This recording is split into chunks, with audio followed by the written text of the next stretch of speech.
E aí pessoal, tudo bem?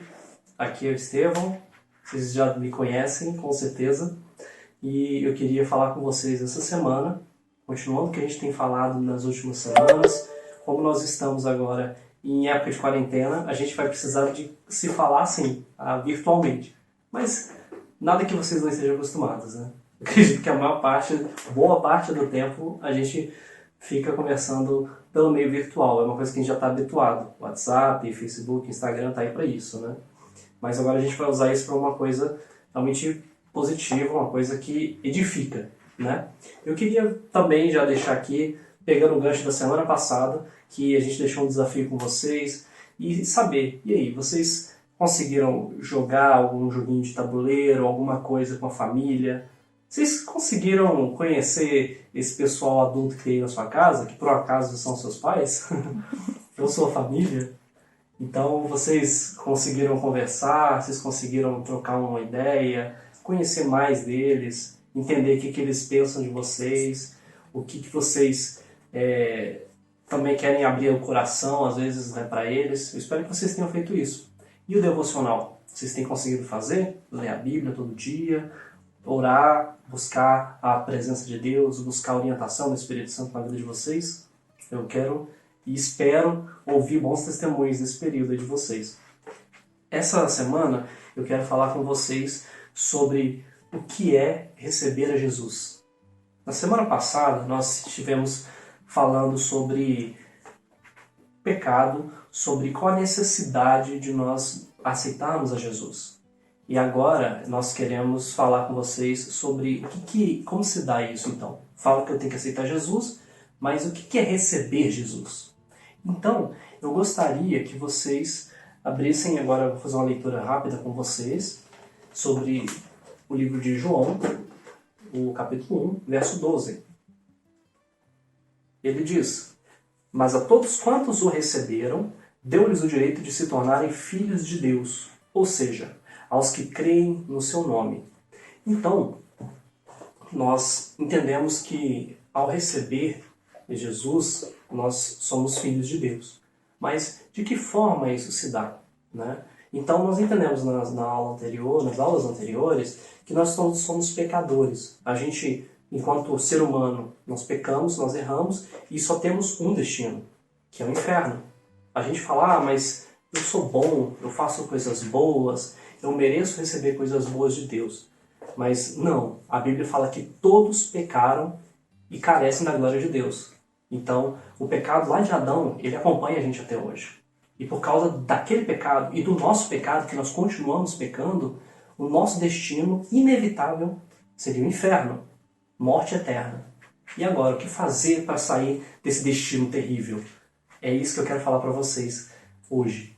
Então, nós vamos hoje entender aqui como que a Bíblia fala para a gente a respeito de receber Jesus como nosso Senhor e Salvador, né? Como aceitar e receber esse Jesus que nos livra dessa morte terrível da eternidade no fogo do inferno, e também entender 5 princípios básicos da salvação, que nos levam a essa salvação através de Jesus Cristo.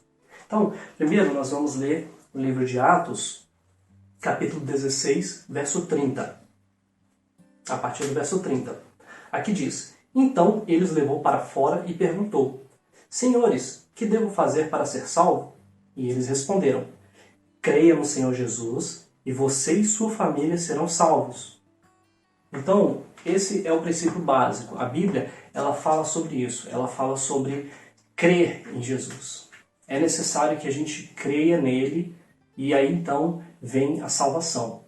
Então, nós vamos entender mais 5 princípios básicos desse processo de salvação. Porque a salvação é um processo, ela acontece assim, pronto, aceitei Jesus, estou livre do inferno, agora eu estou liberado para continuar pecando porque já estou salvo mesmo. E não é bem assim.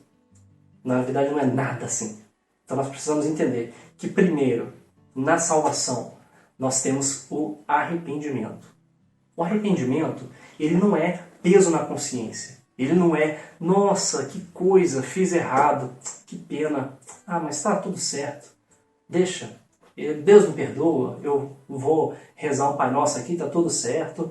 Ou então, Jesus já pagou na cruz mesmo o meu pecado, eu estou salvo para sempre, então não preciso me preocupar com isso. Não, isso não é arrependimento. Também não é arrependimento você ficar com aquele peso na consciência, mas depois voltar a fazer de novo o mesmo pecado e continuar repetindo esse pecado dia após dia. Isso não é arrependimento. O arrependimento é quando o seu coração fica rasgado, porque você entende que você agrediu a Deus. Você feriu o coração de Deus. Você fez algo contra a palavra dele e aquele que tanto amou você agora foi ferido. Então o arrependimento ele fala disso. É de coração rasgado, é de mudar a atitude em relação a isso. O segundo ponto é a fé. A fé é exatamente o que aqui a palavra fala. Crê no Senhor Jesus e será salvo tu e tua casa. Então, crer é ter fé. É ter fé em algo. E o que seria esse algo? Seria em Jesus Cristo. A fé, ela é a certeza das coisas que se não veem. É o firme fundamento das coisas que não se veem e a certeza daquilo que se espera. Ou seja, você não está vendo hoje, mas você espera um dia estar com Deus, no céu, salvo com Ele. Então a fé é para isso. É algo que nós não vemos hoje materialmente, mas nós temos certeza do que a palavra de Deus nos fala. E a palavra de Deus nos fala que Jesus Cristo ele é o único caminho de salvação da humanidade.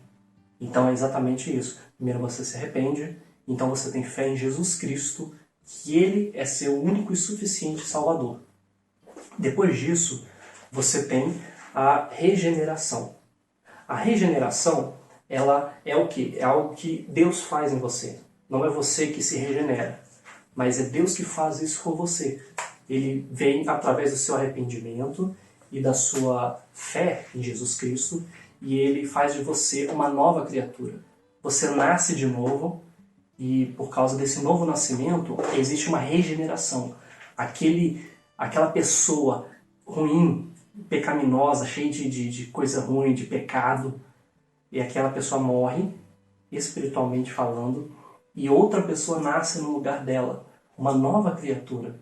E essa nova criatura, ela é exatamente uma criatura nascida do Espírito, depois de um arrependimento e depois da fé em Jesus Cristo. E logo depois dessa regeneração, reforçando, e é algo que Deus faz em nós, e não nós que fazemos por conta própria, aí vem a justificação. Por que justificação? Sabe quando você faz alguma coisa errada e fica tentando se justificar? Não, mas eu fiz isso aqui por causa disso aqui. É porque ele me bateu, aí eu tive que bater nele de volta, né? Eu ia deixar assim, de graça? Essas coisinhas você vem se justificando. Então, o pecado, ele só tem uma maneira de ser justificado, com sangue. Então, quando você faz um sacrifício, o pecado ele é justificado. A questão é que nós não tínhamos como justificar o nosso pecado. Por mais que nós fizéssemos sacrifícios de animais, nós não conseguiríamos justificar o nosso pecado. E mesmo assim ainda eram vários sacrifícios. Então Jesus Cristo, ele fez o que? Ele tomou o nosso lugar e ele morreu como um cordeiro. Assim como na Páscoa dos judeus eles matavam um cordeiro e usavam o sangue dele para a justificação dos pecados, Jesus Cristo ele foi o Cordeiro de Deus que veio ao mundo e morreu em nosso lugar. Só que por ele ser Deus e por ele ser homem ao mesmo tempo, então ele, sendo Deus, ele não pecou. Mas sendo homem, ele representou toda a humanidade nesse sacrifício. E por isso, essa é a questão da justificação. Ele pagou e justificou a dívida que nós tínhamos com Deus. Então ele conseguiu satisfazer a ira e a justiça de Deus no nosso lugar. Então a gente não precisa morrer mais. A gente não precisa de ser esse sacrifício, porque Jesus foi o sacrifício perfeito. Então, depois da justificação vem a santificação. A santificação, ela é no desenvolvimento dessa salvação. É quando nós tomamos uma nova mentalidade, uma nova visão em relação ao pecado, em relação a Deus, em relação ao mundo. Nós temos uma nova postura, nós nos afastamos do pecado e nós passamos a obedecer a palavra de Deus e a seguir aquilo que Ele fala e a buscar a Ele. A palavra santificar significa separar. Separar o quê? É quando Deus ele separa algo do mundo para Ele. Então Deus nos separa do mundo e do pecado para que nós sejamos única e exclusivamente dele. Então veja só o privilégio, nós somos filhos de Deus, nós somos somente dele, não somos mais do pecado, não somos mais do mundo. Por isso é que nós buscamos sempre ler a Bíblia, nós buscamos sempre obedecer a palavra de Deus, obedecer aos nossos pais, aos nossos líderes, aos nossos pastores. Por quê? Porque dessa forma nós estamos realmente recebendo a Jesus e nós estamos desenvolvendo a nossa salvação através dessa contínua santificação. Então é isso que eu tinha para falar para vocês essa semana e eu quero lançar um desafio, na verdade dois. O primeiro desafio é que nós temos muitas referências bíblicas aqui, eu não consigo ler elas aqui porque senão o vídeo fica muito longo, então eu vou deixar essas referências aqui embaixo na descrição do vídeo e eu quero que vocês leiam todas essas referências e depois a gente vai discutir no que vai ser o segundo desafio. Eu quero chamar vocês para a gente fazer uma reunião virtual na próxima semana. A gente vai conversando sobre os detalhes aí nos grupos, a gente vai entrar em contato com vocês, com os pais e vamos organizar isso direitinho. Provavelmente a gente vai usar uma ferramenta chamada Zoom, para a gente poder fazer uma reunião todo mundo ao mesmo tempo aí, cada um na sua casa, através do Zoom, tá bom? Então, até a próxima semana. Deus abençoe.